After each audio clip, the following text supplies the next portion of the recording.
Welcome to the Rim Break Rodeo. We hope this video helps. In this video, I will explain how to play Minecraft on the Quest 3. You have two main options to bring the blocky world into virtual reality. First, you can stream the PC VR version from a gaming computer using a wireless connection. Second, you can install a native Android VR port directly onto your Quest 3 headset. Both methods offer unique advantages for an immersive Minecraft experience, letting you explore, build, and survive in a whole new way. To stream Minecraft from your PC, you will need a capable gaming computer and a strong 5 GHz Wi-Fi network. First, set up either Meta Airlink or Virtual Desktop on your Quest 3 and PC.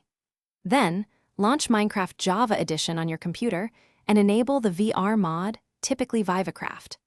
This method leverages your PC's power, offering high-fidelity graphics and a robust virtual reality experience directly to your headset.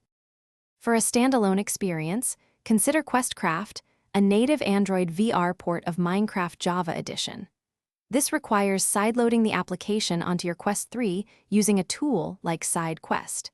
You will need to own Minecraft Java Edition to authenticate your account within QuestCraft. This method allows you to play Minecraft without a PC, offering a truly portable virtual reality adventure, though it may have some graphical limitations compared to PC VR streaming.